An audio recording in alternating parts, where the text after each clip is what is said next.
Evil! John had always thought of himself as a stable person. Little did he know, he was not. Those are some crazy eyes. You better watch out, John. I found you. I finally found you. I found you, you. They shouldn't say those things about you. Oh shit. There was no note this time, but there was a chocolate heart wrapped in gold foil set in the exact center at the bottom of his locker. Now that's disturbing. It didn't matter now. What mattered was that someone clearly knew his locker combination and could get in whenever they wanted. True, if it was perfectly centered, they must have actually opened it, not just slid it in like they could have with the note. That could be a real problem.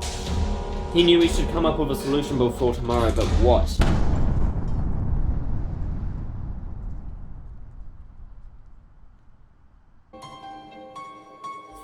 Ooh. If I say leave a note, it could ruin everything. So I'm going to try keep watch on the locker, I think would be my ideal decision. You should tell a teacher or the counselor if such a thing is happening. But since this is a game, I'm going to try keep watch on the locker, and that's probably what I would do in real life because, you know, you shouldn't. Go tell a teacher. John spent the whole day near the door or hanging out in the hallway, trying to catch a glimpse of someone messing with his locker. He didn't see anyone, but there weren't any new messages either. Periodically throughout the day, he felt certain that someone was watching him, but could never tell who. Gee, I wonder. The only person that ever watches you, perhaps? John lingered at school until he was basically the last student, seeing no one. When he finally went home, though, the sense of being watched just intensified until he went to sleep. Well, that's disturbing. My spidey sense is tingling. When he woke up the next day, he felt a little better. Things would be fine so long as he kept everything in perspective. Maybe. Perhaps. Making an effort to set the mystery of the locker aside, John went with his friends to the rooftop for lunch. They spread out on one side, enjoying the sight of the trees below. And there she is. Midway through the meaningless conversation, John noticed that Lizzie was watching him from the far side of the roof. She's not very subtle, is she? Her gaze was even more intense than before, so he uncomfortably tried to ignore her and focus on the conversation. Looks like the confession tree. Looks like the confession tree is in full bloom, huh? That is a beautiful tree. No wonder people confess there. You really believe those stories? True love and all that? It works, man. I've got a buddy who just graduated. He swears he got so much pussy confessing under it. Okay. Well, if he kept doing it, then it's not true love, is it? Nope. Yeah, that's exactly what I was thinking. Come on, people have been confessing there for years. You seriously think everyone would confess under the tree if it did nothing? It's just a nice spot to confess, you know? Nah, man. I think it's a tree of lust.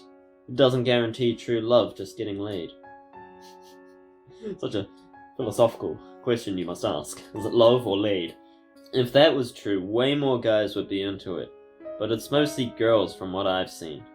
What do you think, John? That's because the rumors say it's true love. That's why it's mostly girls. But if we all knew it was lust, then it would be the guys, you see. I don't know. Oh, don't be that way. You dream of a girl confessing you dream of a girl confessing to you under that tree, don't you? Yeah, like that crazy stalker chick.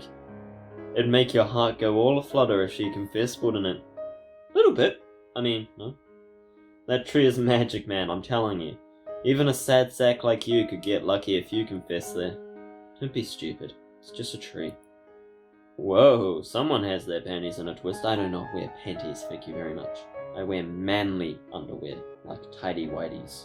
I'm telling you, everyone goes there too. Only because people like you keep telling these stories. There's nothing magic about the tree.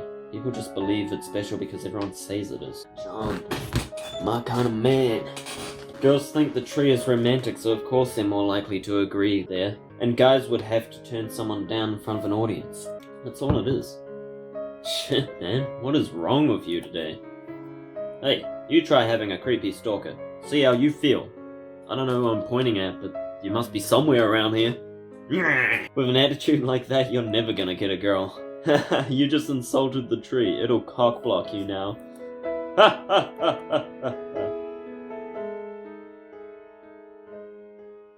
Did you see her eyes change? I love that music, oh my goodness. That day, John couldn't get to his therapy appointment fast enough. Mrs. Smith smiled at him when he came in, but immediately saw he was unhappy. You okay, John? Perhaps you should be on a stronger formulation. Formulation? No. Well, our session should make you feel better. Lie down and get comfortable. Oh my. Mrs. Smith, does Paxitine have any visual side effects? I should hope not. Koitek has the highest standards of every drug it puts out, and Paxitine is nearing its final clinical trials. Are you having any vision problems? John lay back and stared out the window, which is behind him, I guess.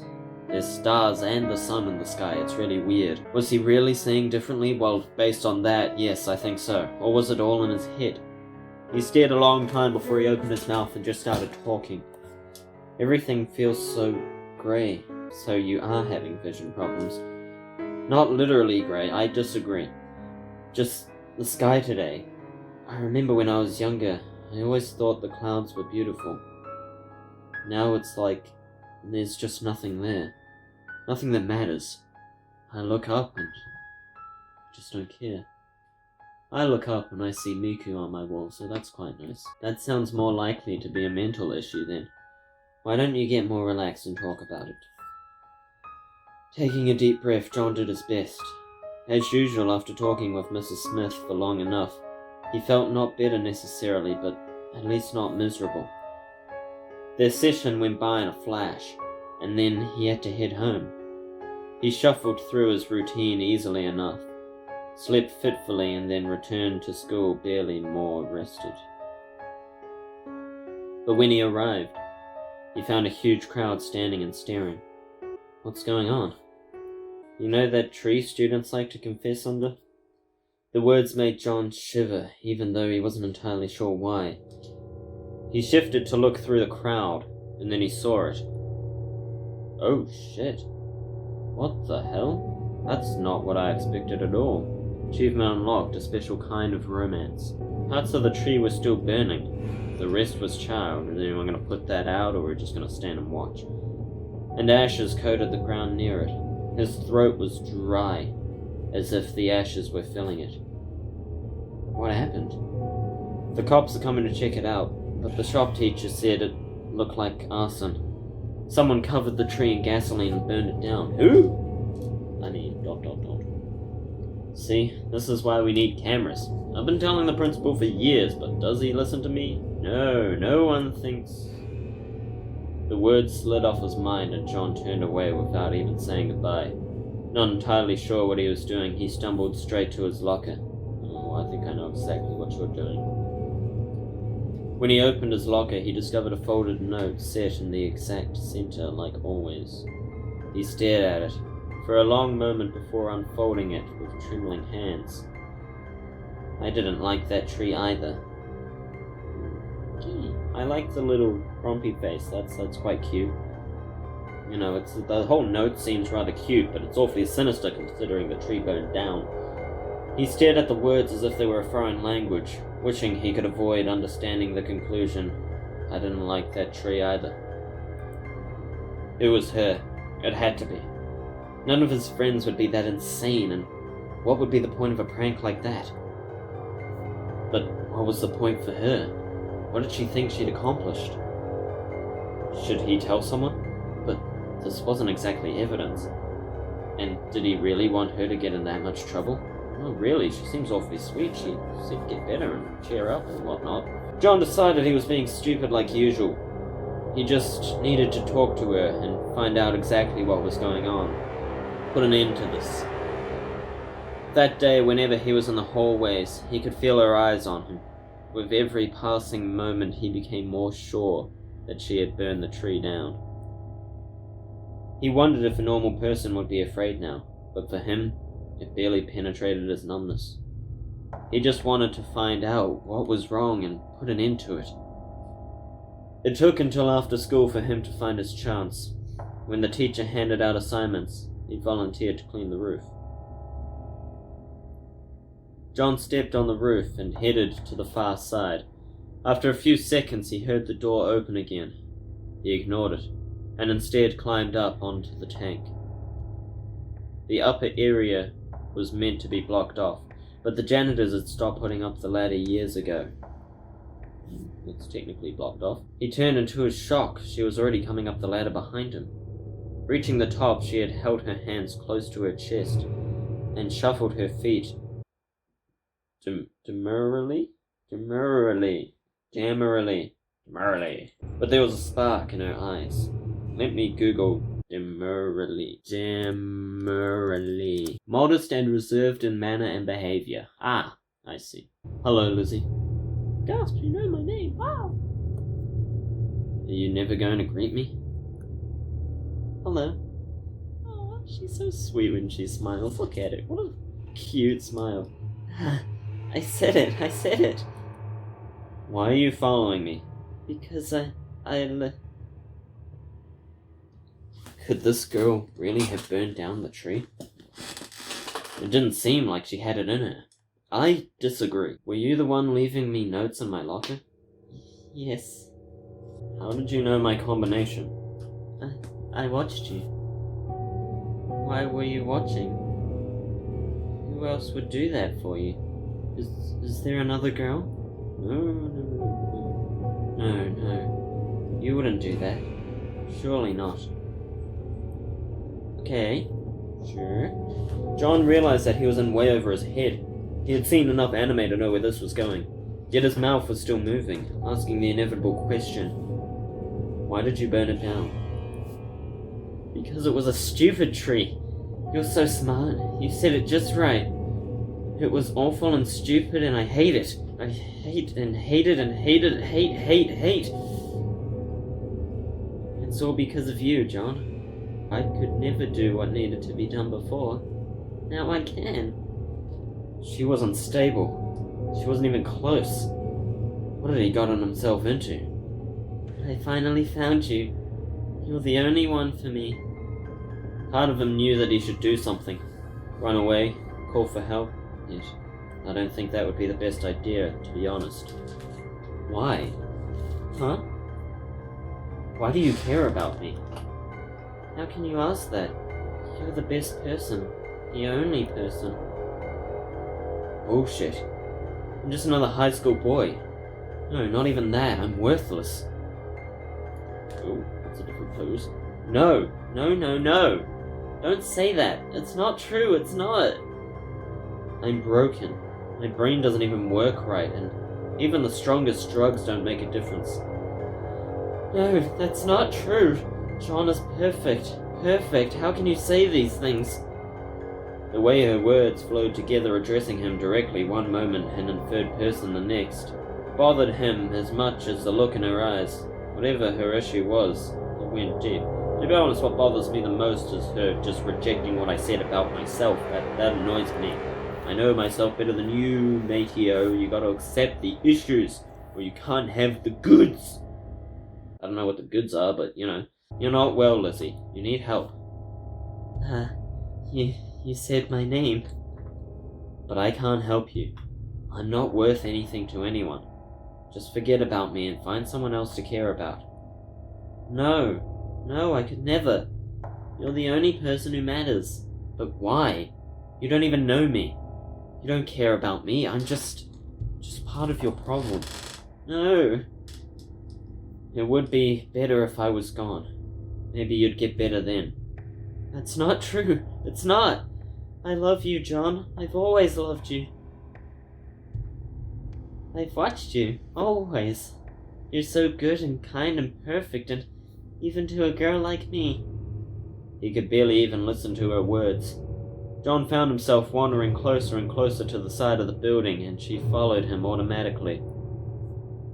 You're so sad, but you're still kind. I don't know how. You should be broken like me, but you... Okay, so she does understand that I messed up. I can't help you. If you want to help yourself, you need to forget about me and get real help. No, don't say that.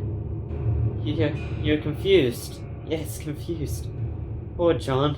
So depressed, he's not thinking straight. He doesn't understand how much I love him. Ah! That's not love. That's not love at all. He needs my help. You're gonna carve the love into me? I don't understand. The world froze for a moment as the knife glinted, and all he could do was stare at its edge. You just need someone to take care of you. I'll stop everyone who says unkind things about you. No, I should take you home and keep you there, safe. Yes, you just need some help. I'm getting help. You need help. Where the hell had she gotten that knife? Probably from her ass. Would she really use it on him? A second later, John realized that it was a foolish thought. This girl had burned down a tree because he had said it was stupid. He had no idea if there were any limits on what she might do.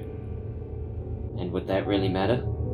He'd spent nights lying in bed, wishing he had never been born, wishing he had a way to end it all. You can't threaten me. John, get away from the edge. It's not safe. Well, the knife isn't safe either, so I'm gonna take my chances. He took several steps to the very edge before she could stop him and turned around to face her. The back end of his shoes hung off the edge of the building, nothing between him and a fatal fall. My life matters so much to you? Stop toying around with me. No, you don't understand. What do you want? To stab me until I'm yours forever, is that it? Never. John is so good and kind. I would never need to stab him. Please come away. I'll take good care of you. You can't. Maybe you have good intentions, but you need help. And unless you get it, you can only hurt me. I will. Whatever you want, I promise. Just don't hurt yourself. It was a lie, of course. She was just saying whatever it took to get him to step away from the edge. It was exactly how he'd imagined it would go. He'd stand at the edge and everyone would say all kinds of lies about how much he mattered to them, because they'd care for the first time. Not about him, but about the idea of him. She seems to care. Not for the first time, I mean. She cares this whole time. But the look in her eyes, that couldn't be faked. It might be a twisted love, but she loved him utterly. She needed help too. Maybe he could be the one to help her, assuming she didn't stab him. But what the hell was he living for anyway? Lizzie, would you make a promise with me? A promise? I'll step away from you and fall off the edge. I mean, I'll step away. I'll talk to you, or let you leave notes in my locker, or whatever it is you want. But you have to listen to me and get some help. Can you do that? You promise? You promise you won't leave me if I say yes? I won't leave you, Lizzie. Forever?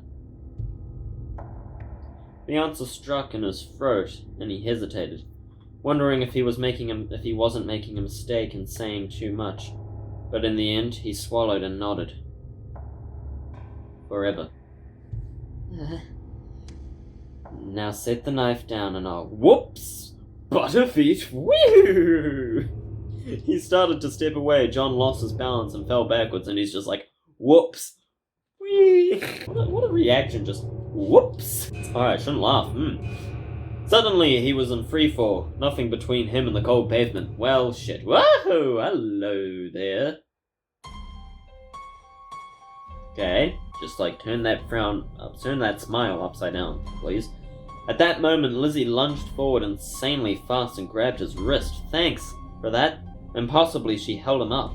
Her body was thin, yet somehow she had stopped his fall and held him up with one hand. That's not at all impossible. Gotta say, that's the least bit impossible. That's incredibly possible. I could do that. I'm not exactly large. I can hold my own, it's not... And especially with the adrenaline rushing of trying to save someone falling off a bloody roof, it's not impossible, for goodness sake. Her eyes held a mixture of unstable fear and twisted desire. At that moment, he knew with absolute certainty that if he had fallen, she would have thrown herself off after him. Me too. You can't die, John. You're the only one. The only one.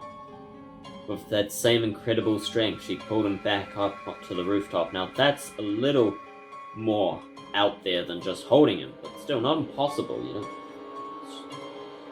Fortunately, she had left the knife behind when she lunged to catch him. Thank goodness for that, otherwise I'd have a hole in my arm. But he was still anxious being so close to her. Yeah, she's probably got another knife. John almost died. John, I love you. I won't let anything bad happen to you. Okay, cool, that's good. It was clear how completely unstable, but... It was clear she was completely unstable, but was she actually dangerous? She seemed to care about him more than anything. Or was he just so pathetic that he'd latch onto anyone who showed him the slightest sign of affection? Worthless. You'll keep your promise, right? And you gotta help her too. Of course, of course! She's so cute with that little smile and her eyelashes, and it's adorable. Then tomorrow, we'll go talk to someone. See if we can get you some medication, is that okay? As long as it's not a woman. If that's what John wants, then of course it's okay. Good, then perhaps. But I want more than that. I love you, John. I've told you over and over. Don't you love me too? I just met you, okay? I quite like you. But love is a strong emotion that we take seriously, and thus I shan't say it yet, but when the time is right, if you prove yourself to me, then... Oh, show... No. At least she was asking without the knife in her hand, but there was a good answer to that. Was there a good answer to that question? No. He had to think about it logically. She wanted him to answer yes, but that just might make her worse. The risk of saying no couldn't be ignored either, though. It's not that I want to let her down, you know. It's more the fact that, you know, we need to spend more time together before we can say that we love each other. We barely know each other. You've been stalking me and know everything about me, it seems, but I don't know you, and therefore cannot love you. What? You know, survival is important, and no might not lead to survival. So, oh good, it doesn't even let me save at this point. Or does it? Aha. I'm going to drop a save there. I'm not sure what I'm going to choose. What would I do in real life? But I know that if I click let her down gently, then it's gonna get me all wrong and say something completely different. And I don't love you. Ha ha ha. We're just friends. You know, we can spin it as a romance thing and not have to say that we love it. When I get the feeling that we won't do that, so I'm going to have to cautiously say yes. It just feels wrong. I can't do it. I'm gonna have to let her down gently. I'm sure I could love her, but I don't yet. Not yet. Lizzie, I don't know you very well yet. Oh, thank you! Oh, yes, that's exactly what I wanted to say. Perfect! Good man, John. You are just like me. Lizzie, I don't know you very well yet. Do you really want me to say those words carelessly? Ah. No, of course, you're right. Oh, yes! Oh, good work. Oh, that was perfect. Goodness me. I'm stupid, so stupid. You could never love someone like me. No, I didn't say that. I want to get to know you better, really. Ah, yes. We should get to know each other very well. Yup. John desperately hoped that wasn't a mistake. He'd hoped this all wasn't a mistake. That seems fine to me. I don't know what the problem is. But he hadn't been stabbed yet. And after how today had gone, that was good enough for him. Yep. Then I'll see you later, okay? I'll be watching you. But yes, later. I'll see you, but you won't see me. Right? You're not going to do anything crazy? No. John didn't reject me. That's all that matters. Yay! Happy, happy, happy. We both need to get to class, but we'll talk tomorrow, okay? Okay. Oh, I said that. Okay. Once again, the stars and the sun are up at the same time. I know the sun is a star, but you know what I mean. The rest of the day was even more of a blur than usual. Everyone's voices not even echoing in his head. John could hardly believe what he had just done. I think that's probably a good spot to stop for today. I did say King Golden. One episode! But since it's such a good game and it is a Yandere game, and those do very well on my channel, so I'll let it slide just for you. Just for you. Boop. Put your nose on the screen, please. Boop. Cool. I don't know, okay? I don't know. Don't question it. Okay, so thank you all so much for watching. If you would like to see the continuation of this series, then please do consider subscribing and leaving a like to let me know that you enjoy this content. And leave a comment down below. So join the Discord server. We always, I like to give things away, and Discord is where I do it. We have competitions going on there.